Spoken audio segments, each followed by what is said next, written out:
Hello and welcome to ET Studios at the Great Indian Retail Summit 2025.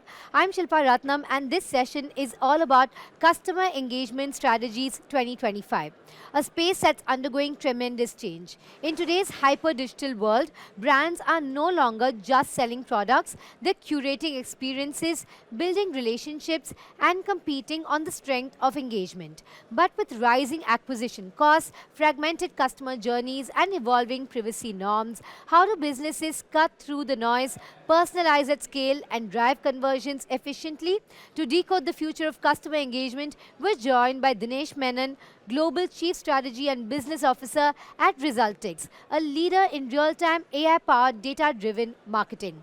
With his expertise, we'll explore how brands can harness AI, optimize omnichannel attribution, and craft seamless, high-impact engagement strategies in 2025 and beyond. Let's dive right in. Thank you so much for joining us today, sir. Pleasure. Thanks for having me here. Thank you for your time and thank you for joining us at ET Studios. My first question is customer engagement has evolved dramatically over the last decade.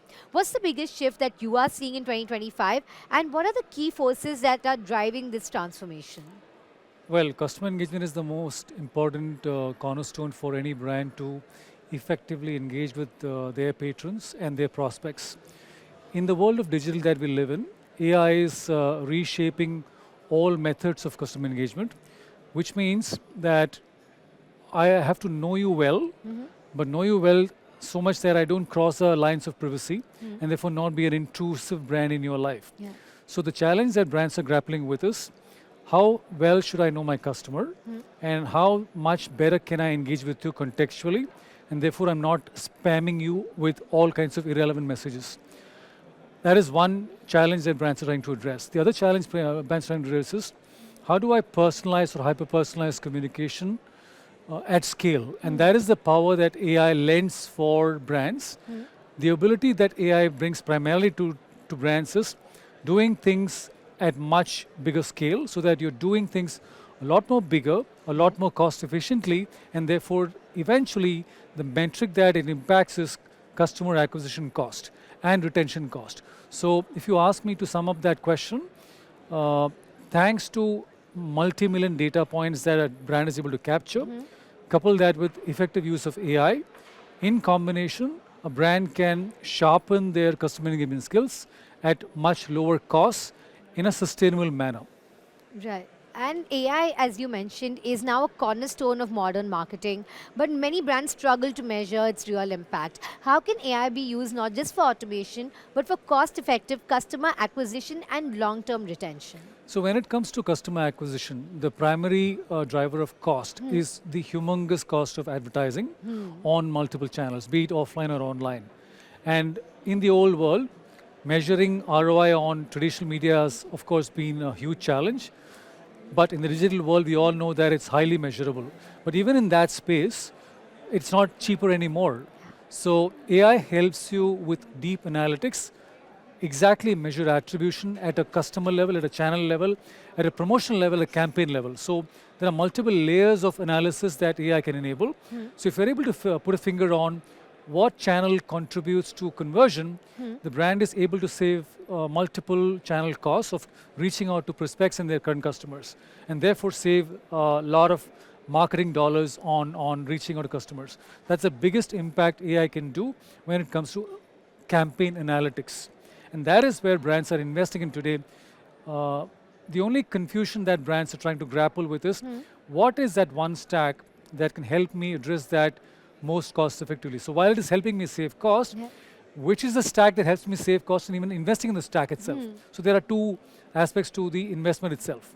All right, and attribution is so important indeed because it helps you identify where to maximize and what to cut down on, thereby improving ROI overall. And then you have personalization at scale, which has now become the holy grail of marketing. But getting it right requires a perfect balance between data, technology, and consumer trust. What are the most effective ways brands can hyper-personalize without crossing privacy lines?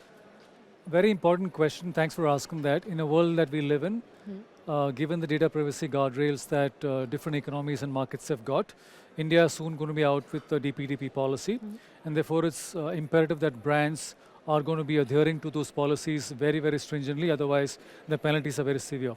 So the first thing to do is secure consent management from your existing customers so that they are aware of why is this brand trying to reach out to me and for what purposes. If it's relevant to me, I am not going to be disgruntled.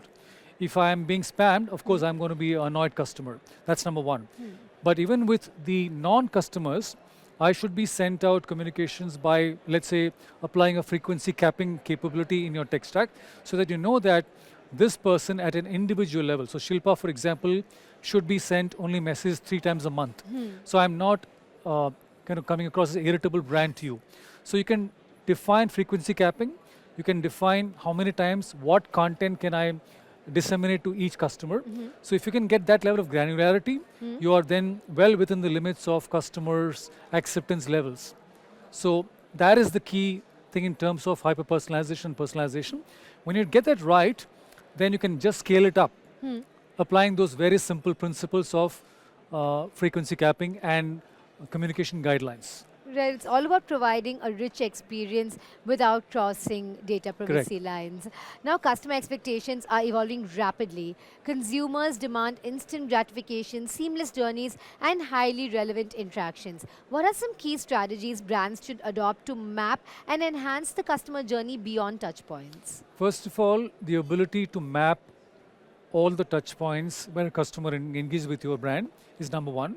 Secondly, stitching all those journeys to ensure that you've captured the entire traversity of the customer's journey will enable the brand to therefore engage with that customer next time on, contextualizing all the previous journeys they've traversed. That then delights customers because you're making the conversation very relevant in real time.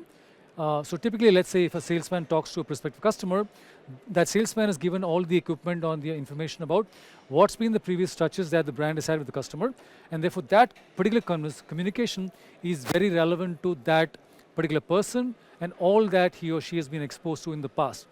So as a customer, I'm delighted that this person is talking to me only what matters and not all that's not required. So when you do that, the attention span, the engagement quality is a lot better with that person or the brand. So that's the key of mapping all the journey touch points. Right, and brands today are overwhelmed with marketing tech options. When building a future-proof tech stack, what are the non-negotiables businesses should focus on to ensure efficiency, integration, and scalability? I'm glad you asked this question because we come across different kinds of clients and different kinds of decision-making mindsets. The first thing I would urge is to have a long-term view on data and tech. What do you really want to do with customer personalization? What do you want to do with customer growth, revenue growth?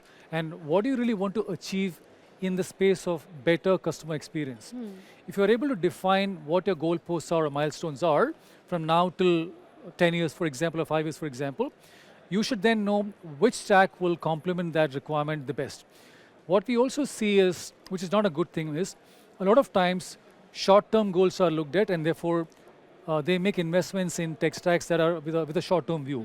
To only realize that in the long term, those end up proving not only costly but also messier tech shop. So please have a long-term view and invest in tech stacks slowly and steadily rather than making ad hoc temporary solutions. All right, so have a long-term view and don't just give in to trends, Yeah, right? And make sure you're solving a problem and you're not just, correct.